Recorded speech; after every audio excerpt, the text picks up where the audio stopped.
Iki nek kelakon tenan nek ora golek ndok bebek ngrekoso aku. Mesti aku dhewe sing gedhe abikan. Yen bojoku modho arep nang omah mbok meh. Nek kowe arep gendak sikara karo Dewi Banowati, iku padha karo kowe natoni atiku bol. Lho. Bol piye? Jenengmu apa? Baladewa. Ah tundang bol kok ora gelem. Aku bingung ngomongan karo kowe. Bingung aku nek omong dhewe bingung kok. Arep ngapa kowe rantak-rantak aku ning para Sata Kurawa? Nyekel Bagong. Kowe aku penjahat kok. Nolak ya. Muluse kaya ngono ya tak tolak. Aduh, tangannya mana tangannya? Menika. Wanine menggon tangan kowe. Wanine menggon tanganku. Aku nek ngambung kowe iso ilang ndasmu.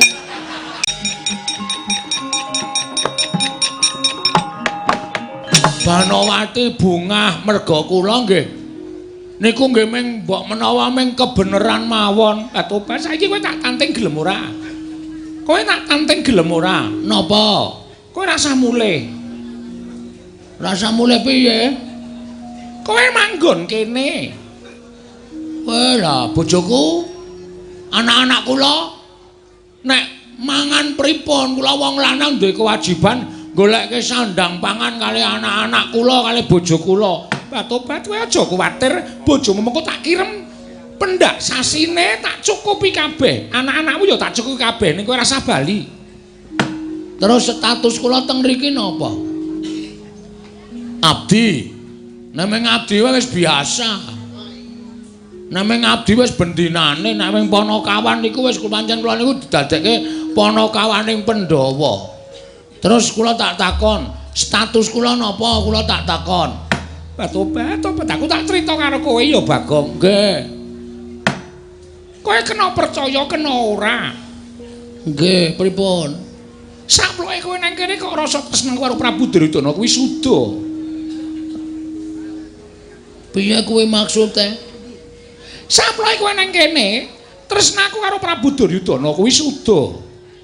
Terus suwe ning suwe bareng kowe nglipur karo aku Bagong. Tobat apa ya nyata apa ya ora pendak-pendak aku ki tansah mapan ning kaca gedhah. Ndak sawang-sawang marang awakku dhewe, apa ya bener sing tak rasake iki Bagong? Ning ora bener kenapa aku ngrasake rasa seneng nanging yen bener lah kok dadi kaya ngene kanan sing kudu tak lakoni. Ning umpama tak tolak mesti atiku lara. Rada serius iki ketoke. Maksudnya pripun? Bareng kowe nang kene rasa tresna karo Prabu Duryudana suda, mlumpuk ing rasa tresna. Aja kaget lho ya. Nggih. Aku nganu Bagong. Nganu piye?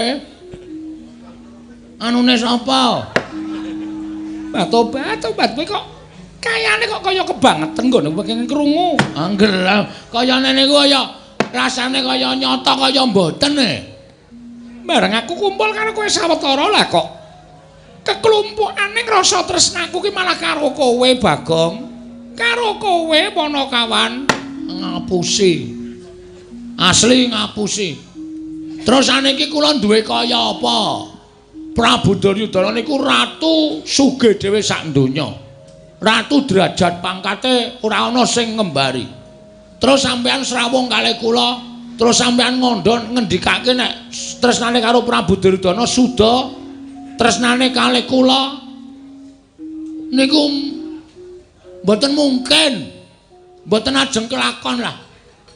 Tenan niku kula ora percaya. Upama niku dingendikake tenan napa ya kelakon. Tobat jroning donya iki apa sing ora kelakon? Yen Gusti keparengake kabeh mau bakal kelakon Bagong. Serius? Iya tenan. Dados sampean tresna kalih kula. Iya Bagong aku tresna karo kowe, mula kowe ora usah dadak duwe rasa sangga runggi. Aja ndodok ning ngarepku. Piye? Nglekar. Ora. Ning kowe lumrah biasane wae. Yen perlu karo aku rasa basa wong ya nyatane aku wis ngandhake tresna karo kowe kok Bagong. Jane yaning talaga.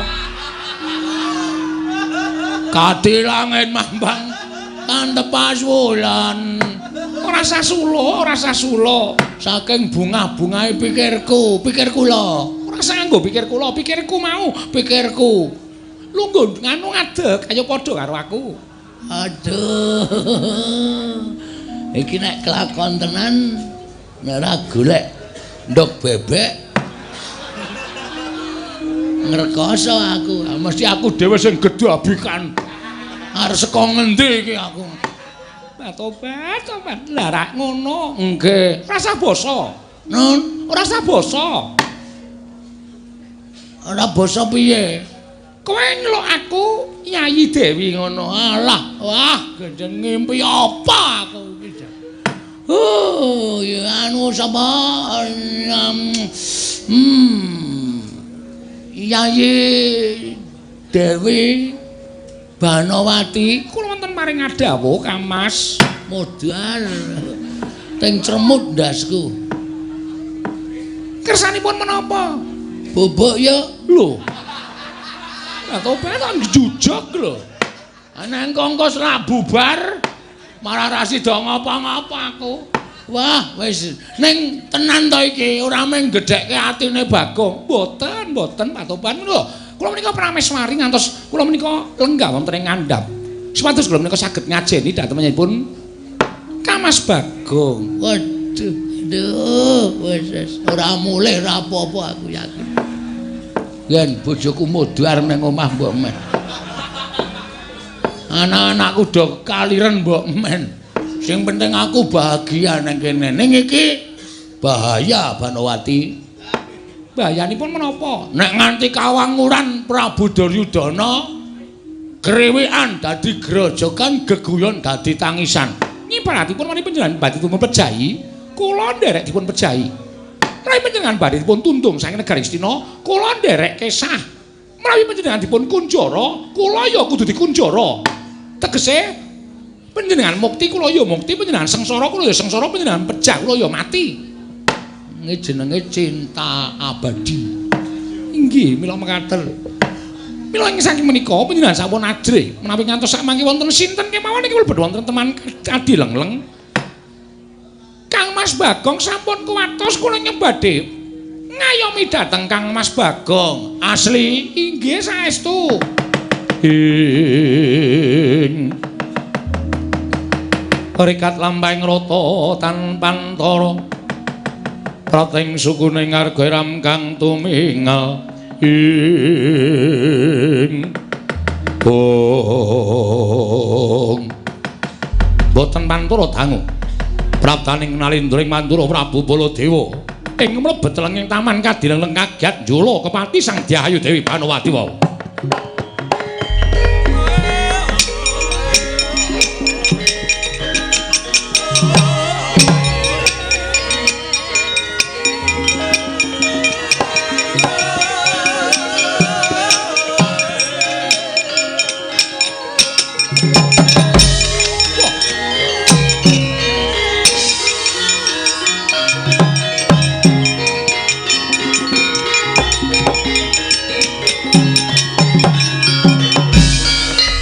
Sri Baladewa Narpati Dwinares ora Kresna kalangkung tresnanira marang Dyabanon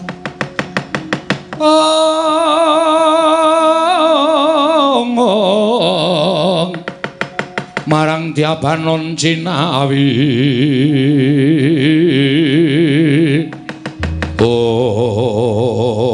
wah panus maning jajalan akskertaning bauna iblis lanat. Wah, lah kok bener ucape umban ngematur ngesang Kyai Prabu Duryudana. Yen to Yayi Ratu Banowati ndelikke menungso. Lah kok dadi bar aku tekan kene ora paling iki Bagong iki. Wah, konangan Satpol PP. Piye, Dik? Tanggung jawabmu kok Prabu, kan bekti kula konco. Yo. Kula tampi Yai Ratu. Ngaturaken ngaget raos semana kula dening penyayipun Koko Prabu rawuh wonten ing Taman Ngadi Lengleng. Monggo mboten taliwara ing saderengipun paring kula badhe cemadung dawuh badhe wonten menapa Yai Ratu? Wonten dawuh. Kula badhe nyuwun keterangan ingkang gemathok. Ngengingi babagan perkawis menika mboten namung bebangeri dhateng asmanipun Yai Prabu Duryudana. Nanging bebecer dhateng sastra wirang ingkang badhe disandhang dening negari Ngastina. Niatipun Yai Ratu menika menapa?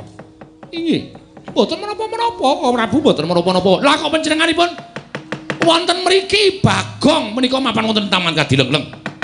Monggo sampun wonten emban iki matur dhateng Sampun Yai Prabu Duryudana menawi panjenenganipun Yai Ratu Banowati menika nyingetaken sawijining priya. Sareng kula titik wonten ing Taman Ngadi Lengleng. Mboten pangling menika Bagong. Inggih, mila mekaten Bagong. Nun. Ngopo kowe nang kene? Marani yangku. Aja cemetan. Aja sapenake dhewe. Iki Prameswari, pun ngerti. Wong kula mriki ya ora karep kula dhewe diceluk kalih Ndara Banowati kok. Kula teng mriki niku nganti bingung. Malah niki wau sampeyan nek ngerti malah saya kaget. Saya kaget piye? Dewi Banowati mengungkapkan cintanya kepada saya.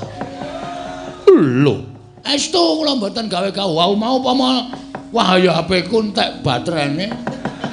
Arep tak rekam mau nek nganu supaya ana buktine kok. Yai Ratu, kula wonten maring adawuh. Menapa panjenengan tindakaken menika mbebangri dhateng asmanipun ingkang Raka. Asmanipun Yai Prabu Duryudana. Kula nyuwun pangapunten, bloko suta kemawon kula sakmenika sampun mboten tresna lan Prabu Duryudana. Lho, inggih saestu. Jernyatanipun tresna menika mboten saged dipun peksa. Tresna menika mboten saged dipun jiat. Tresna menika uruping jiwa ingkang suci mrentra saking lebeting sanubari peparingipun Gusti Mahanasa. Kula nuwun sewu Koko Prabu menawi panjenengan sakmangke badhe dukani dhateng pun Bagong kepeksa kula nyembetengi dhateng pun Bagong. Sinten kemawon ingkang badhe kendhak sikil kaliyan Bagong. Mangke menawi Bagong sakit kula badhe nyakiti awak kula piyambak. Menawi ngantos Bagong menika pecah, kula badhe nglampos diri. Walah dalah karepe dhewe.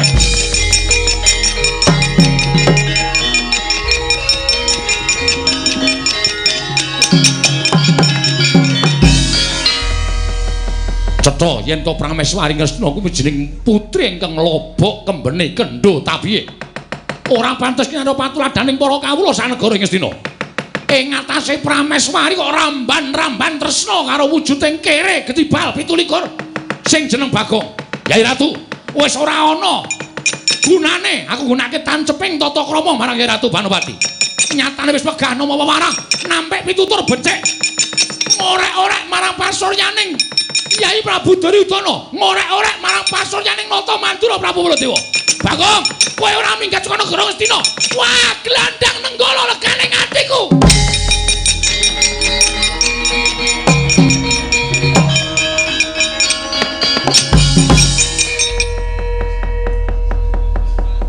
Nek kowe arep gendak sikara karo Dewi Banowati, iku padha karo kowe natoni atiku, Bol. Lho. Bol piye? Jenengmu sapa? Baladewa. Ah tundang bol kok ora gelem. Matobat ngremenaken Kamas panjenengan wantun kaliyan Koko Prabu Baladewa. Santai wae. Santai. Tresna kuwi abot, Dik. Tresna kuwi abot. Sapa sing ganggu gawe karo kowe? Aja kok menungso dewa muda tak tandangane. Matur sembah nuwun. Ha, santai ya. Inggih.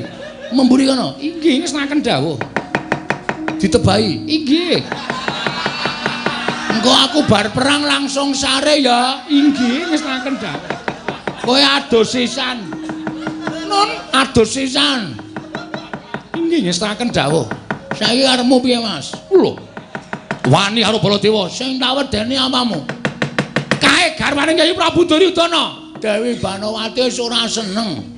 Wong ki nek bebrayan landhesane wis ora tresna, ora bakal iso apik kedadeane. Ah, Banowati seneng karo Bagong. Mula ana tetembungan Giri Lusi jalma tan kena kinira. Nadyan mung sak Bagong mbok menawa dina iki Bagong entuk rahmating Hyang Mahanasa, entuk katresnaning Banowati. Picak po aku disenengi wong wedok kaya ngono ora tak tampa. Lho, ning kowe wis duwe bojo, ha pegat. Apa ora masalah. Bojo jak omong gagap-gagap kok. Diopeni nggo ngopo? Wis blanja Bu. Durung. Mangkel aku. Biyen ki lancar bareng wis anak-anak kok gagap-gagap. Wis ngliwet durung Bu. Wis ning meletes. Ngarmuni penake pepe. Ra tekan-tekan. Wah, lereni anak wak titipke panti asuhan. Rampung dhaup karo Dewi Banowati. Prabu Duryudana ngerti aku dhaup karo Dewi Banowati sok. Kena serangan jantung. Mlebu ICU, kae napas buatan ora ketututan, mati. Aku dadi ratu nang negara Ngastina. Wah, dapurmu kuwi. Lho. Malah ngecelo Baladewa. Ha saya nguneke dapur tuwa aku karo kowe kok dapur-dapurke. Bagong, Nun. Kowe wani karo aku. Nun sawu nek pisan niku lak peksa wani niki perkara cewek. Niku perkara angel golek-golekane. Nek perkara dhuwit ora masalah. Nek perkara lemah ora masalah. Perkara apa-apa ora masalah. Nek perkara wong wedon iki sedumuk bathuk senyari bumi. Kula rung tau ndumuk bathuke Banowati. Kula nek nganti sampeyan ajeng mepalangi karepe Bagong rawe rantas malang putung wela metu jaba. Ayo man. Ayune kaya ngono etokke njaba. Terus meng apa? Padha wae mengan. Padake wah palus mari jajalanan ora minggat kroya Kurawa, ora minggat gegulung dening aku Baladewa.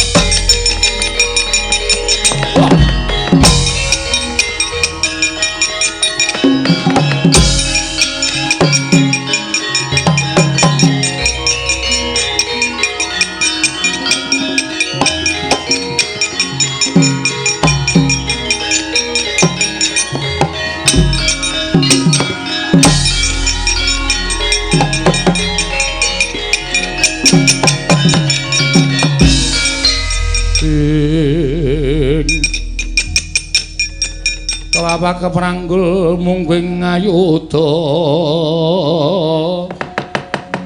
kewapak nyobawat nyobentar bawat nyobentar.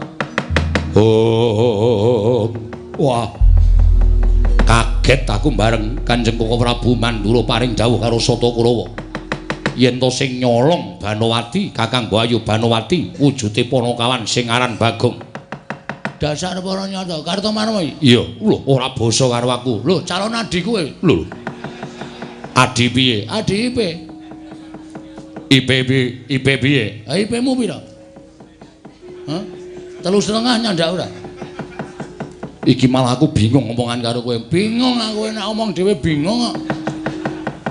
Arep ngapa kowe rantak-rantak aku ning para Sata Kurawa? Nyekel Bagong. Kowe aku penjahat kok. Aku pesakitan wae piye? Kok arep dicekel. Salahku nggon apa? Luputku nggon apa? Kowe wani tresnani Kakang Mbok Ayu Banowati. Sing ngomong tresna ora aku sik. Ning mbakyumu Banowati. Ngomong tresna karo aku. Kowe kok nampa? Kowe rasa selak, kowe aja munafik. Upama kowe tak takoni saiki, nek Banowati omong tresna karo kowe, kowe nolak. Heeh.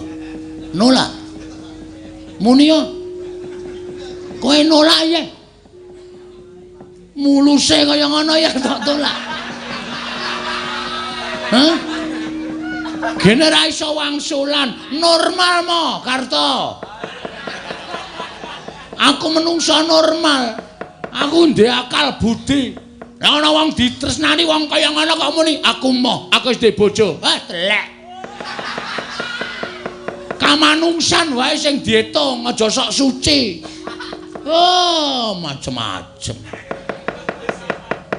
Ayo muni ya. Mula tak labuhi tenan, Wis tak niate pokoke. Wis bar apa-apa semono entuk Banowati. Kowe wani nyenggol Kakang Mbok Ayu Banowati tak pecah sirahmu. Monggo mau tak senggol iki. Tak senggol napa? Apa kowe perlu ngerti? Tak kandhanono kowe mung kepengin. Pecah sirahmu, pecah genti sirahmu.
Upuh godhong sirahmu tibakno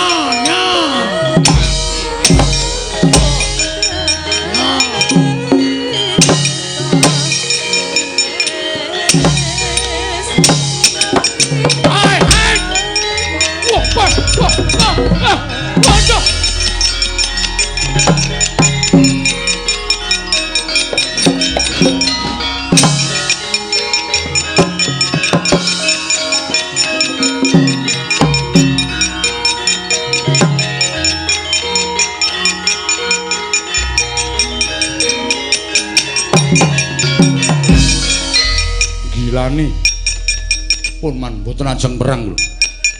Lah piye? Bagong kula antem ora dirasake. Bareng gelem males jijiki man. Dilatih rai. Terus kabeh. Mungsu-menungso kok kaya mungsu kirik. Oh, lho niku man. Malah mbaung. Lah wis. Upama Kurawa ki takon mungsuh Bagong kabeh mesti ming malah do kewirangan. Kakang Durna, pripun Pate? Sing nyolong Gusti Ayu Banowati Bagong. Terus Kurawa pripun? Kurawa ora ana sing mangga mulya. Upama kula ken maju mesti kewirangan. Nggih, mboten sah suwe-suwe. Nggih. Kula sing ajeng maju. Oh, Bagong Panakawan. Kowe kena dipringgake becik apa ora? Ora gelem tak kena pringgake becik aja nglakon dosa tiban cundha manek, ora nglakon tinjo ngakret aja dutak Prawandono.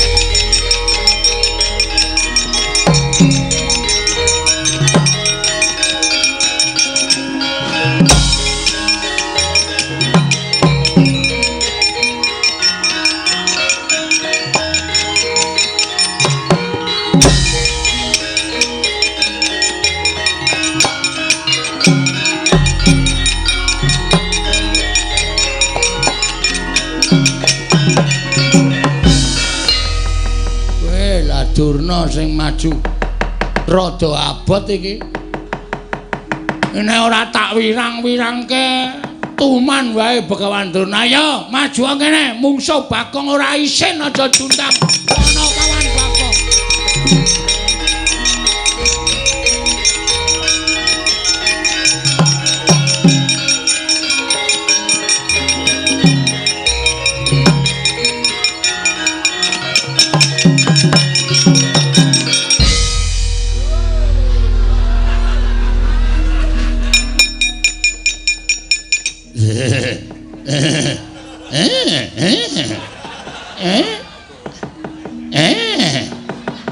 Kok kaya tau weruh ta aku.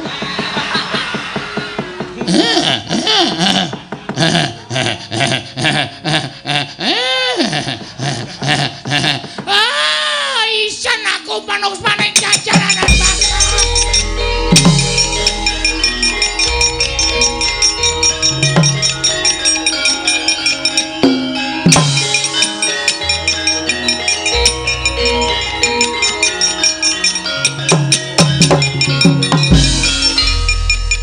Pripun Kakang Durna? Mbah. Kok embuh maju dereng suwe kok wis mundur. Pancen setan kok Bagong iki. Lah pripun? Lah pripun? Saman wis weruh e. Dereng.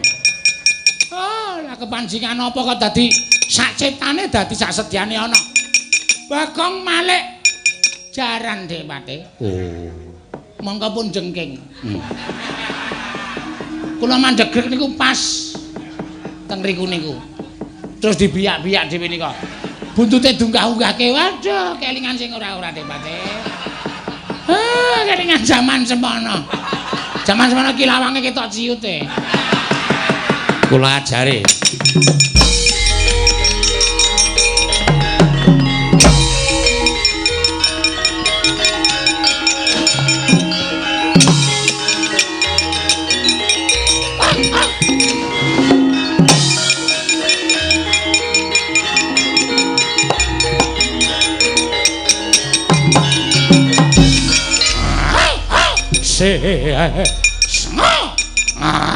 Nek ora ndodok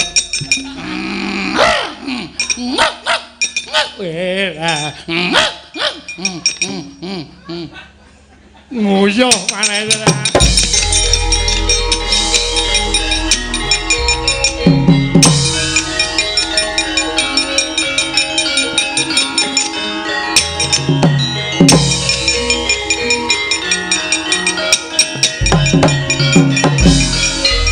Pripun paman? Kurawa panci mboten majeng sedaya. Mergi nek kula ken majeng sedaya malah ngeronde wektu mengke mboten ajeng kelakon. Mboyong dateng Bagong. Terus Kakang Durna majeng dipun wirang-wirangaken. Diwirang-wirange pripun? Bagong malih wujud jaran. Kula maju kula ya wirang. Bagong dadi napa? Dadi kirek. Patih kok ming didepi kirek. Kok ngerti makeman kula nggih nggih. Sampeyan niku patih. Panganane kaya ngono. Mula ya diwirang-wirangke Bagong kaya ngoten. Monggo kula semanggaken. Wah, kula aturi seminggah.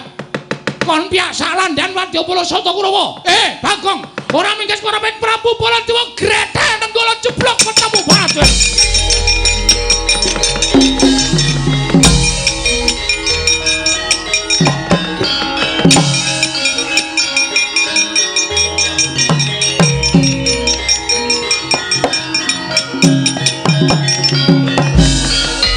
Eling-eling kula Bagong.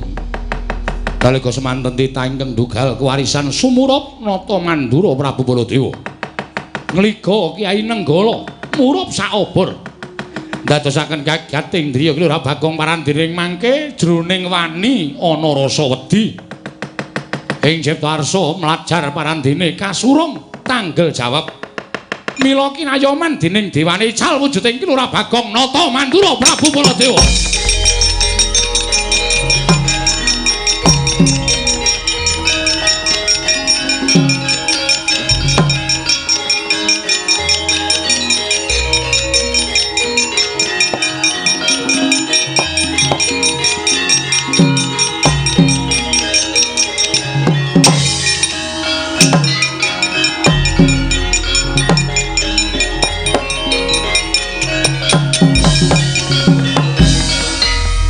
Disemanane ngrat gleng-gleng jagat manus maning apa ya lali karena Yaudu Baladewa nek aku iso dadi Baladewa amon Srawata jamrata mbanyeng panca padha iki nata Mandura Prabu Baladewa Nalendra Mandura. Wih, le. Kowe wani maju ning ngarepe Prabu Baya, tak tunggu nang kene kowe Baladewa.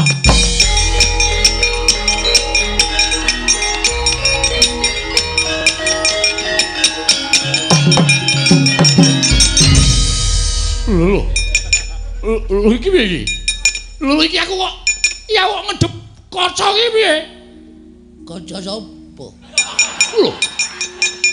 Lho iki sapa iki? Iki sapa ngawur? Iki Nata Mandura Prabu Baladewa. Ya Balarama, ya Waning Pinta, ya Wasi Jaladara, ya Anom Sucandra. Wah, setan iki. Iki setan iki. Iki suarane Bagong iki. Wis aja ngawu gawar ngawur. Iki Prabu Baladewa. Wah, gugu karepe dhewe. Kowe dudu Baladewa. Baladewa. Ingsun nedeng wae lagi wae kundur marang negara Mandura karonse karo Dewi Erawati. Wah, setan. Wah, kowe Bagong kowe. Kowe ngino karo Nata Mandura Prabu Baladewa. Kowe ngino karo Nata Mandura Prabu Baladewa. Kowe nyek karo Nata Mandura. Kowe ngilani dadane Nata Mandura Prabu Baladewa. Gede. Ati kowe sing ada pedet cendak. Ora iso kowe tiru aku, ora iso kowe. Iso wae. Kowe kecepeten kok le omong. Anggere alon-alon ya aku iso ngrekam. Ora bakal mati dhisik.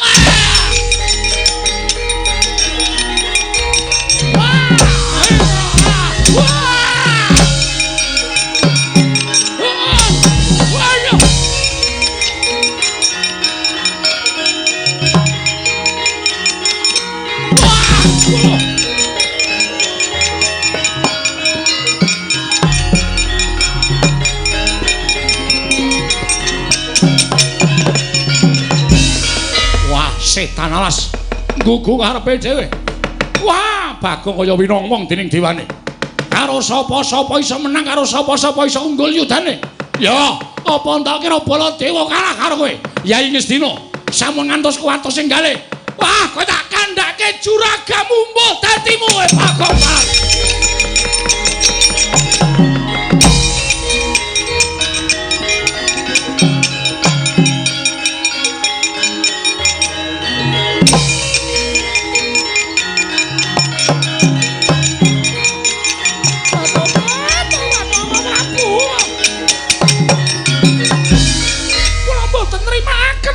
Terimaken. Kula sampun tresna saestu kaliyan Pun Bagong Kaka Prabu panjenengan mentala mejahi dhateng Pun Bagong. Kula sampun merampos badhe nderek pejah kula badhe nglampos diri Kaka Prabu. Yai Ratu. Kula wonten maring adhawu. Aja kuwatir. Sing gedhe pangapuramu ya Yai Ratu. Yen Bagong wis tak tugel gulune. Batobat. Kula mboten saged gesang mlayu mboten kaliyan Bagong Kaka Prabu. Kuwi tenan. Inggih saestu. Lihatlah.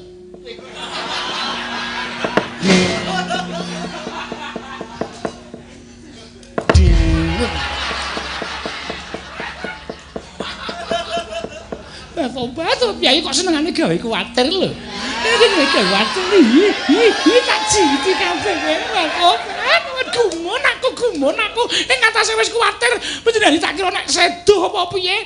Lah kok panjenengan iso dadi Baladewa? Iso.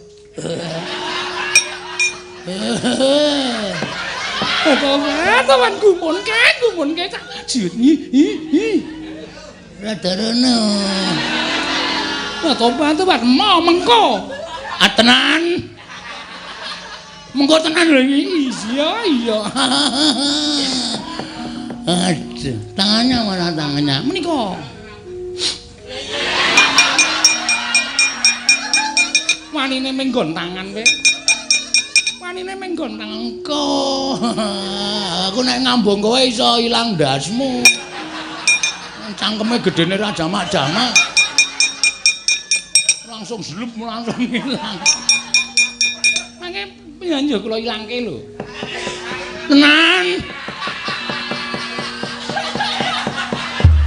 senengane iki mbeda rasa lho.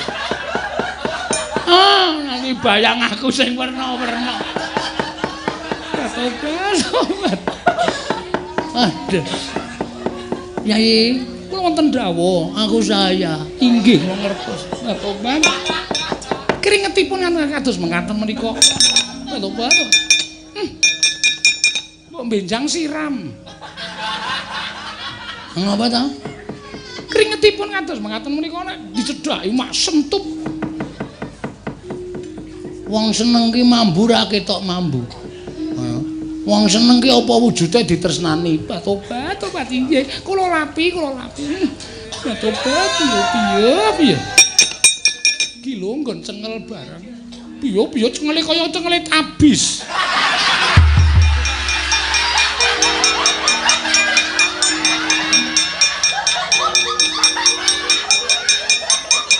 Cengel kok kelawu.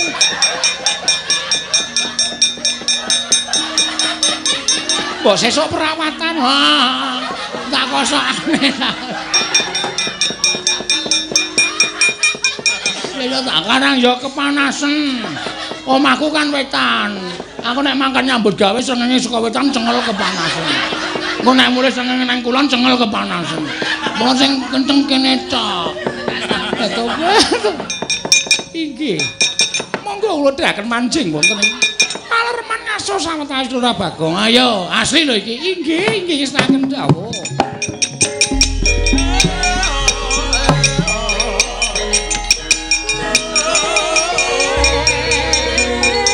Para Sang Arjuna.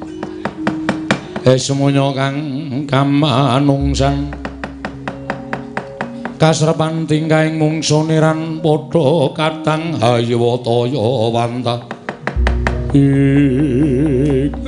Ndara kula ya Kakang Semar bekti kula nggih Den ya tak tampa bekti kula Ndara ya nala garing bekti kula Gus ya tak tampa bekti kula Ndara Kakang Semar praptaku ning Karang Kadempel sayekti mung butuh kelawan atma jamu ya kuwi panakawanku Bagong enten apa Lah niki anak kula pancen awake rada gemreges jarine.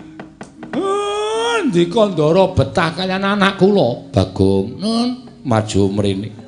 Enten apa? Maju ora sagoke antakon Bagong. Gunjang kancing langit kelap-kelapaton. Lir kincanging risang mawe gandrung. Kok kaya kadingaren biasane sing dibutuhke niku Petruk napa Gareng kok kula sing ditimbali. Ora nyono babar pisan. Jebul kowe mentala mbebangeri marang asmaning pepundhen Bagong. Kanjeng Koko Prabu Baladewa rawuh ning negara Ngamarta ngendikake yen to negara Ngastina ketekan menungso ingkang aran Bagong ingkang wani nggibang kelawan Kakang Mbok Ayu Banowati. Bagong, nadyan kowe ora ngerti nanging wis wanuh kelawan gelagat lan pasemon yen to Kakang Mbok Ayu Banowati kuwi sesingitaning Arjuna. Lah kok dadi kowe wani bakal ngebang kelawan Kakang Mbok Ayu Banowati. Wis sumuk nyawamu kepengin tinjo ngakhirat, kepengin mruput sowan pangayunaning Gusti Maragage kowe matura Panakawan Bagong.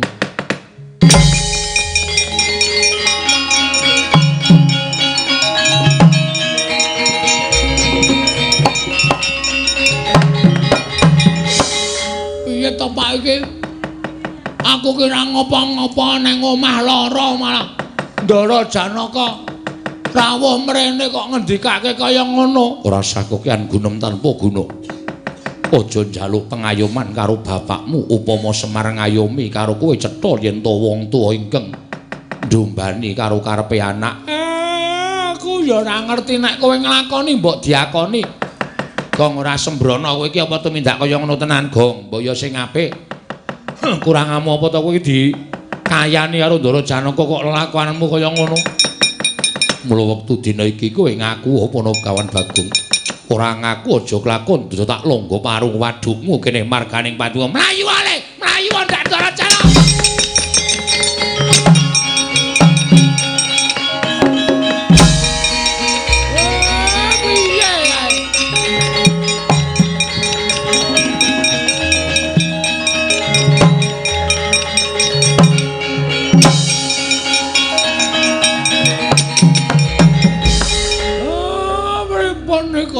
kula dioyak-oyak kalih Ndara Janaka. Lah dalah Janaka ora meper marang Mubal babaling kanepson. Mekasan rada ndhisiki lakune ngawan aku. Tumuli tekan kene bakal gendak sikara karo anakmu Kakang Semar. Ah, nika lho Bagong dioyak-oyak lah dalah.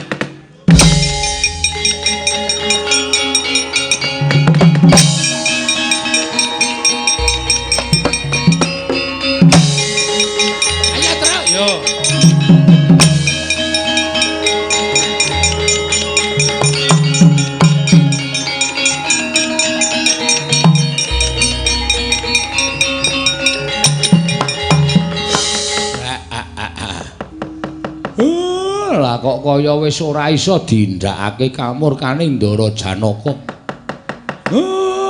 Ya ming gandeng Bagong ki anakku. Nek nganti cilik lara gedhening tekaning pati, aku ora trima. Tak enteni babaring lakon iki.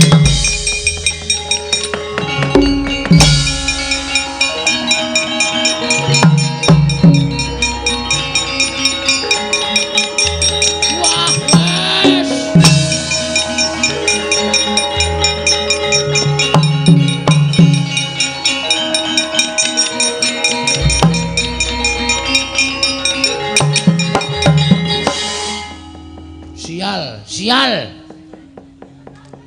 Ora ana babar pisan Raden Hartanto Gatotkaca sial.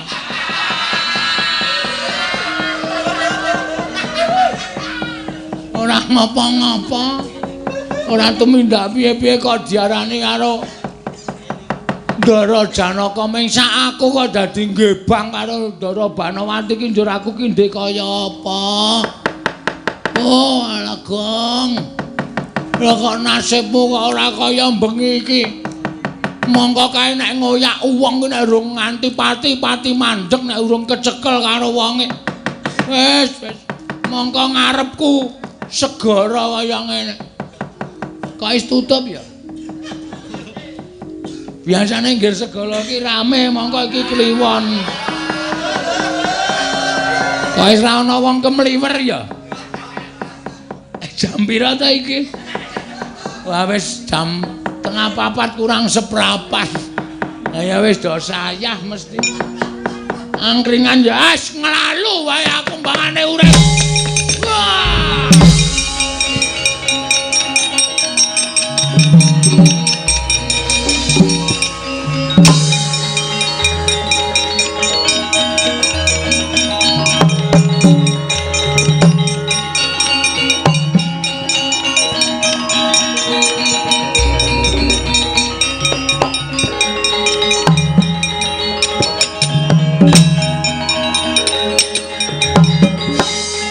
Kresna Senayang manggalung mintonaken dewe kramanira kang kumidiraning asta Arjuna wonten maring adawu. Wong nuruti karo karep, wong nuruti lawan hawa kuwi tinemune ora prayoga lho Yayi. Sampun boten saged ngampah dhateng Mubal babaling kanepson. Ya, aku percaya. Kaya ngapa to rasamu kelawan Yayi Ratu Banawati nadyan pun Kakang ora nate mbok wenehi ngerti nanging aku wis ngerti gelagat lan pasmon. Inggih. Mula ora aneh yen to kowe nampa kabar saka Prabu Mandura banjur Mubal kanepsonmu.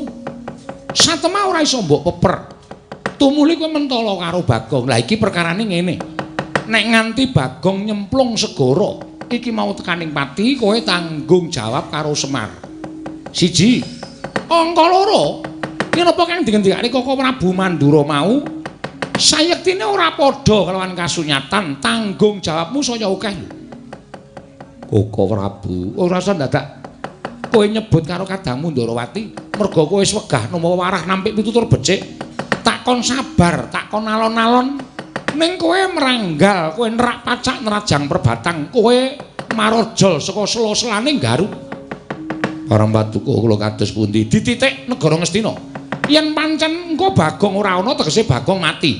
Yen Bagong ana tegese iki ana lakon ingkang aneh-aneh ana ing jagat Arjuna.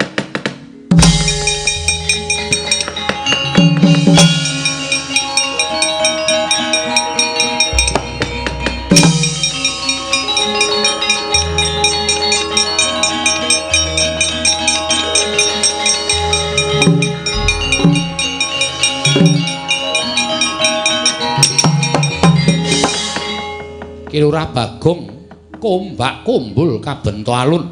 Saya nengah. Nalika semanten kacarita wis datan grahita gesang parandene kaya wis tekaning padi. Mulat diwaning samudra Sang Hyang Pikulun Bathara Baruna segera nyaut kuwandaning Kilurah Bagong.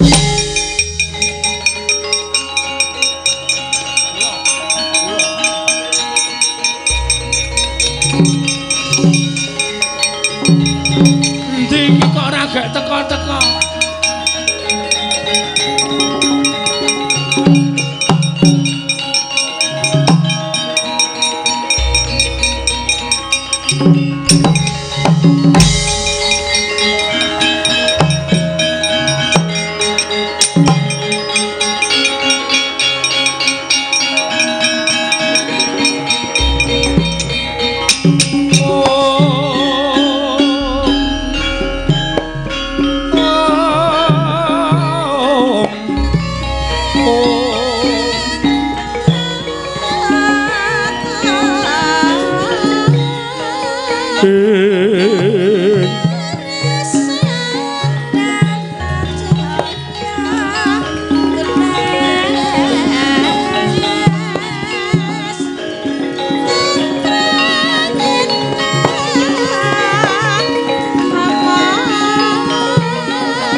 Marana Smubang Wangaruna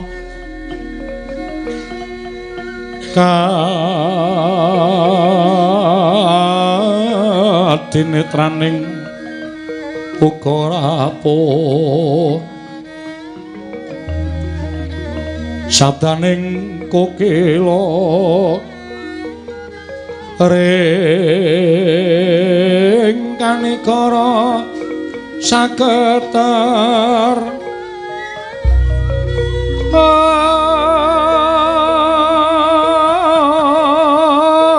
kene dongane engkong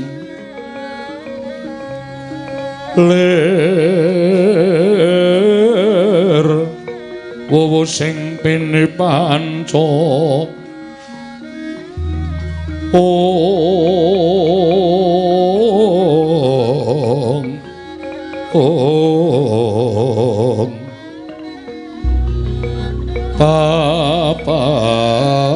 Papatoking ayam ngono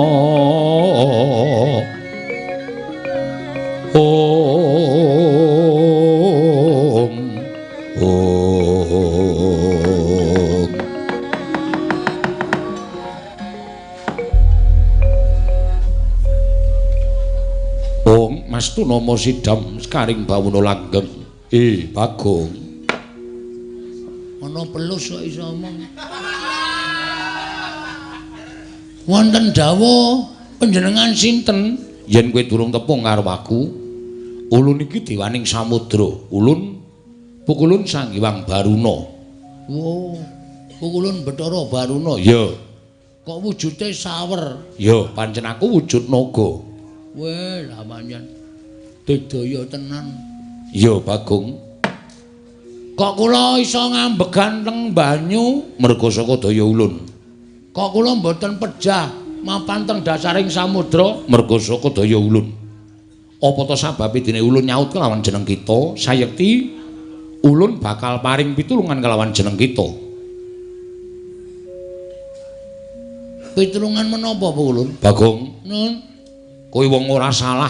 Kowe wong ora luput. Nggih. Ning didakwa tumindak kang ora prayoga. Mula dina samengko kita kudu bisa mbabar sarta kudu bisa ngrampungake perkara ing mapan negara Ngastina. Senanane pripun? Kula nek nganti metungul teng daratan Kunandara Janaka mesti kula dipateni. Mula bali ning daratan ora wujud Bagong. Ulun dandani. Dandani wujud menapa Bu Ulun? Ulun dandani wujud Brahmana. Mengko manut lan panjenengan ulun. Wet. Kula. Iya. Ajeng didandani kaya pendhita. Iya. Nek ngoten kula nyuwun dipun dandani kaya Begawan Durna. Aja. Mengko ndak padha karo Durna. Pokoke kita manut ulun. Ngono nggih. Kula nderek paduka pukulun. Ya, Bagong. Sarating mandam sumula madangi jroning pasarean.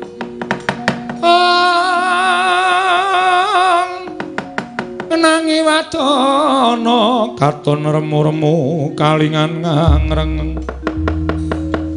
Sang Dyamana hengkung sumungkem guling.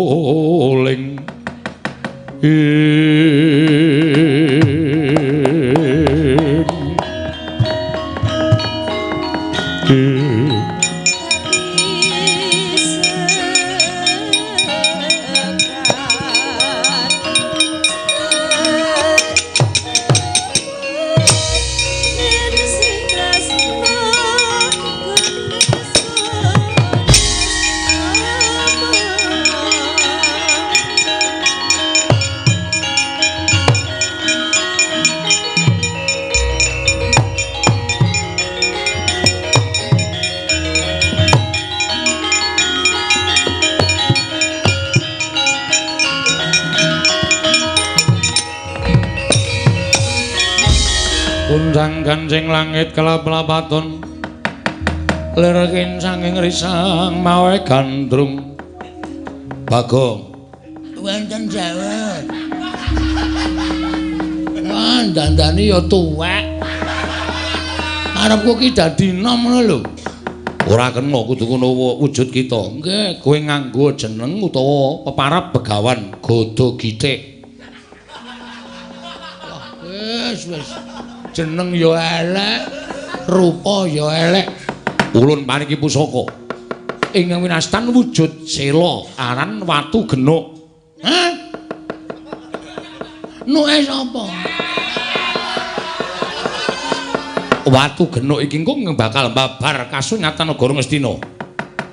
Yen kita ketemu kelawan wewujudan ingkang padha karo kita ing mapan negara Ngastina, sawaten nganggo pusaka watu genuk kang mangkono bakal dadi sarana padhang negara Ngastina. Ngestakaken Jawa. Ulun paniki budal ning daratan. Ngono nggih, ngestakaken Jawa Bu.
Piye? Ora ngira babar pisan to, Bang. Ngantos kados mekaten. Wis tak omongi to. Aku ki ora padha karo kanca-kanca liyane. Nek kowe maksa, ya terpaksa. Tobat to.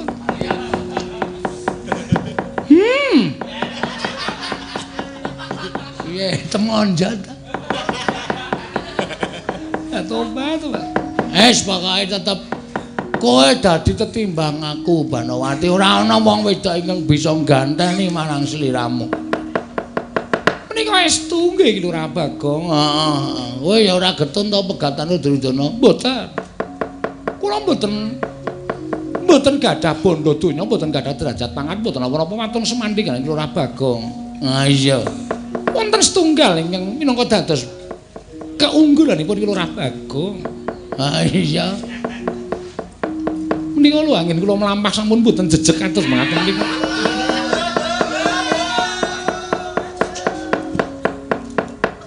Menika keunggulanipun Lurah Bagong. Ah iya ya piye meneh karang mbuh iki. Kaya semene iki aku ya ora ngerti. Radong aku. Inggih. Namung sak mangke dos pun apa-apa ana wong teko rene. Nek kira-kira aku karo kowe ora iso nglanggati pokoke njaluk mati bareng. Nek wedine isih iso dipekonah utawa dilawan sapa sing ora setuju hubungane awake dhewe. Inggih. Pokoke rawe-rawe rantas malang-malang putung. Nek kira-kira entuk manggon ing Ngastina, kowe karo aku kawin lari ya Banowati. Inggih. Pokokipun kula nderek.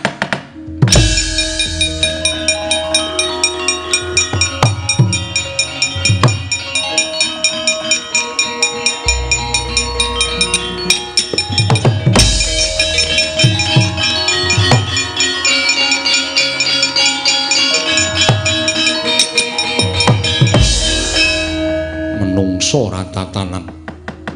Menungso ora idep isin. Ing atase kowe katon tak oyak melayu nyemplung segara. Lah kok wis ndedheple eneng kaman kadilengleng Kakang Mbok. Kakang Mbok panjenengane mut kalian kula menapa mboten Kakang Mbok? Tobat Dimas Janaka. Inggih. Kenging menapa paduka nglanggati dhateng pun Bagong menika. Tobat sing timbang aku ramu ya Dimas. Ya merga ketukulan rasa tresna ning atiku makasan aku gelem ngladeni kelawan Bagong. Nah ngaten menapa Janaka dipun kawonaken. Tobat ora ana sing iso ngalahke Bagong lho Dimas. Tobat mboten ora ana sing iso ngalahke Bagong. Malah sing gedhe pangapuramu yen to tresnaku karo Dimas Janaka ya wis suda, malah saiki tekatone wis ora ana. Dengar. Arep meng kaya ngene ning nuwun sewu, saiki gleleng aku lek. Bagong nun. Ayo, kowe tak rangket tak aturake Ratu Ngastina. Mboten ajeng gelem kula ajeng kawin lari kalih Banowati, tak pecah ndasmu, mang pecah nek iso.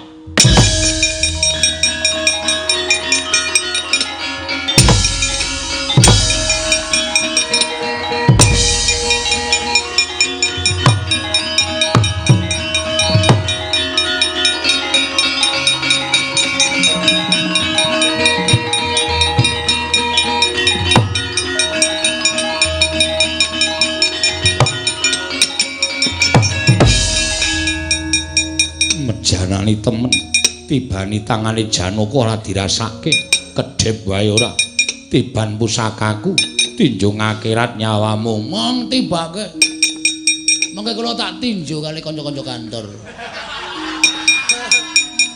omonganmu sak penake dhewe pecah siramu mang pecah nek iso.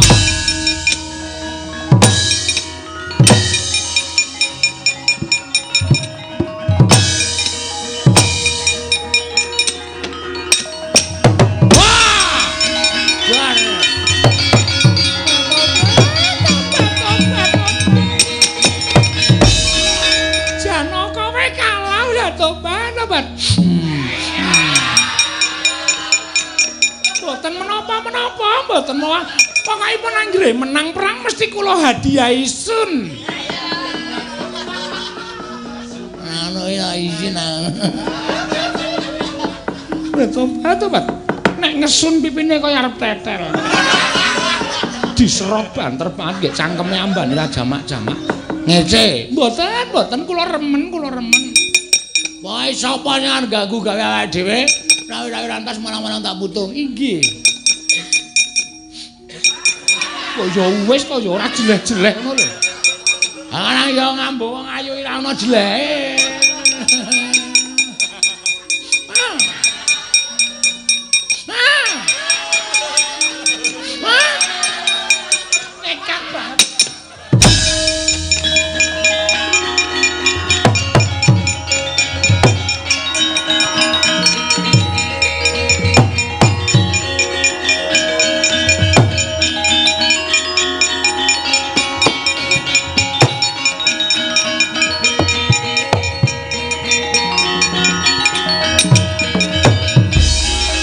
piye? Koko Prabu elok. Lho elok piye? Kala wau Koko Prabu pirsa piyambak Bagong mlebet samudra. Iya. Lah terus sareng kula dumugi wonten ing Taman Kadileng-leng Bagong sampun wonten ing mriku. Elokipun malih Bagong kula dawahi. Kula jempalani mboten dipun raosaken, kula ngliga curiga. Bagong kula suduk mawi pusaka. Mboten menapa-menapa. Tumunten kula dipun getak dening Bagong kontal dawah tebe. Wela dalah.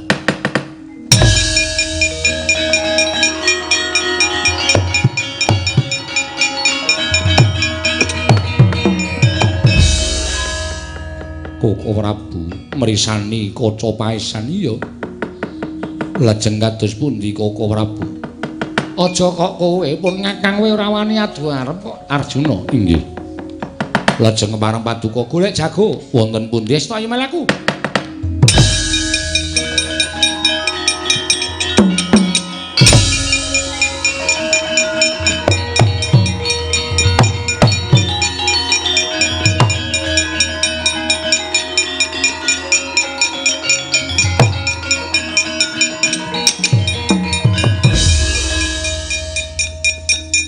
Pendhita Janaka kasinggihan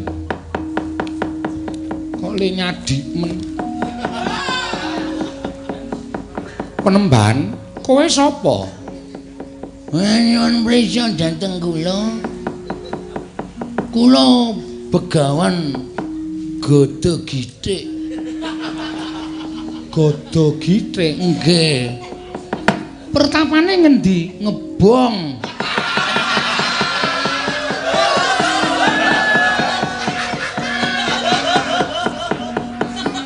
Pendhita kok omongane ngawur. Ora dipesen kok. Mame dijenengi tok pertapane ora dikeki. Lho, sing jenengi sapa? Rahasia. Anjur dibadarke saiki.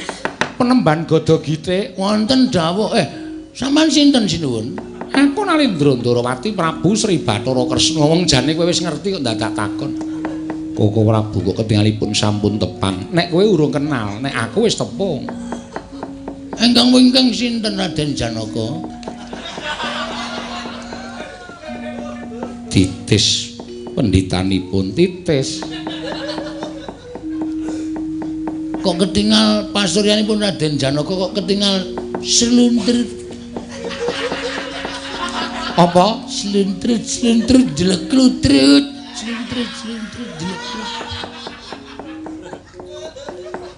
Menapa bibar kecalan sesidemanipun? Kok ngene iki ngapa? Janaka wonten dawuh. Kowe iki mung kurang titi, kurang titis, tegese nek kowe iki jane ngemakke nganggo permana jati mestine bakal ngerti. Gada Githik kula wonten dawuh. Aku njaluk tulung tak tulungi ora kira-kira? Jelas. Yakin tak tulungi. Ana maling ning negara Astina. Jenenge Bagong. Ora penyakit. Sapa sing penyakiten sapa? Mboten wonten, mboten. Nek kowe iso nyekel maling sing jeneng Bagong mau kowe njaluk apa tak turuti. Wis to, njaluk apa tak turuti. Dadi pancen kepara nyata nek Astina niku wonten maling to? Iya, pancen ngono. Wah, keparat ku karepe dhewe. Kula tandangane sinuwan. Sinuwun kok sinuwan. Kula tandangane keparat.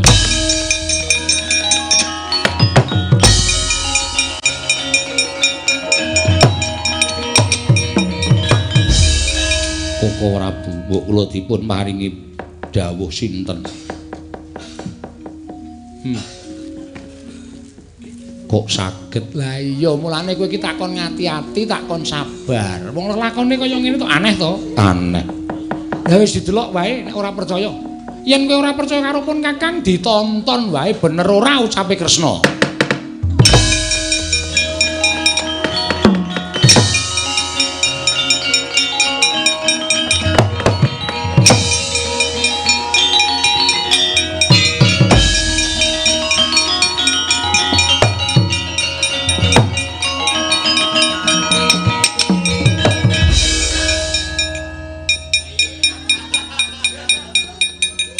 Tobat nganti wis entek tisu pirang-pirang. Angger diambung klomoh. Lah seneng iye. Lah seneng. Tresno Kang Mas tresno. Piye ta kowe iki ora. Tobat. Ngambung kok kaya ndilat.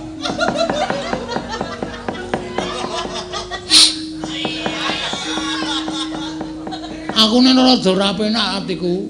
Mboten sekecanipun dos pundi. Aku sing ngambung terus e. Ora ana balasan babar blas. Mbok aku iki diambung.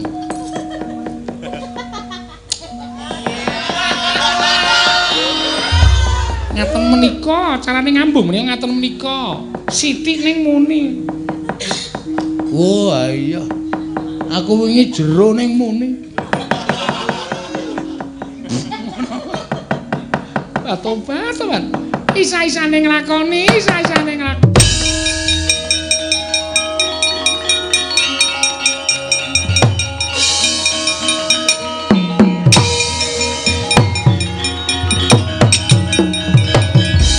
Sapa iki Pendhita Armati ndene? Armati matamu. Lho. Suarane padha karo aku padha wae. Iki sing gawe masalah nganti aku doya-oyak karo Ndara Raden Janaka. Nyemplung segara ditulungi karo sapa jenenge iki Barjo. Sapa dewaning samudra iki sapa? Baruna kok Barjo. Barjo arep dadi kiai saiki.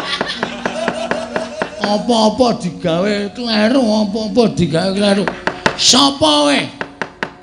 Begawan Godho Gitik. Ayo tak balekke ora Dewi Banowati. Ora bakal tak balekke sawat watu genuk saka kancane.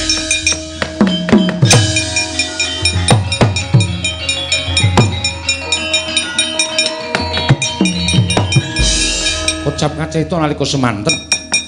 Begawan Godho Gitik sigra amusti pusaka paringanipun Sang Hyang Baruna wujuding sela aran watu genuk den sawataken kenging angganing Kilurah Bagong mapan wonten ing taman Kadilengleng ical wujuding Kilurah Bagong nenggih degya kala sapu jagat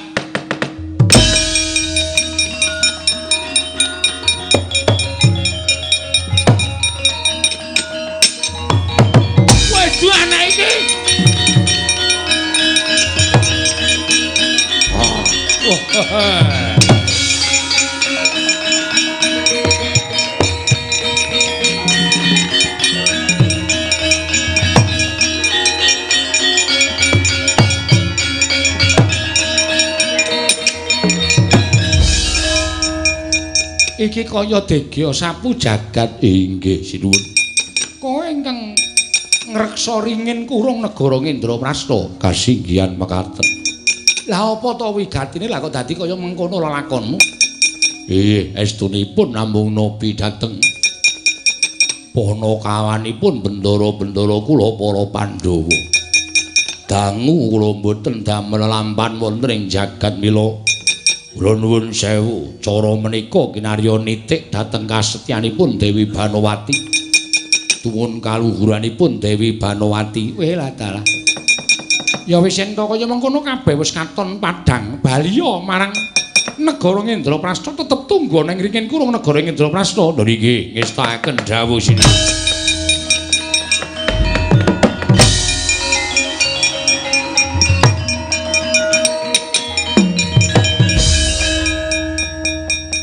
Aku ngerti karo kowe Begawan Godho Gitik, aku iki ngerti karo kowe. Ana pun ngerti alhamdulillah. Terus niki kula le bali wujud kaya asale pripun, kuwi urusanmu aku ora ngerti. Wah, cilaka iki. Masa ming arep bali kaya mau dadak nyemplung segara. Ya nek ketemu Barjo, Baruna. Nek ora ketemu modar aku. Wes cilaka.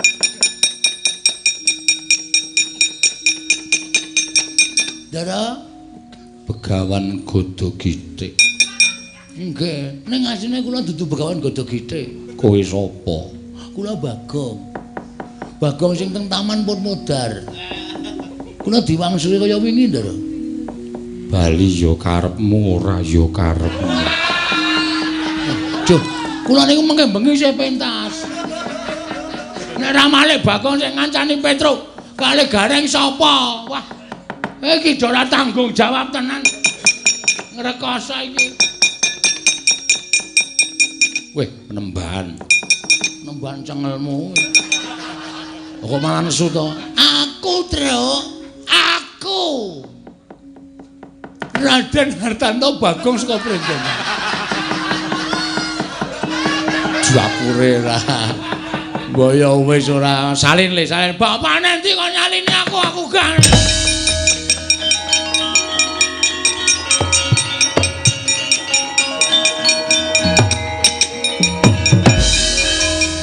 Bathuke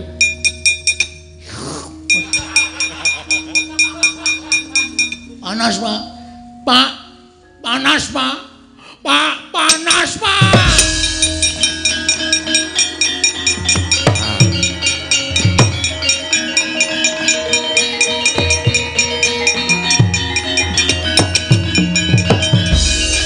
Jandra.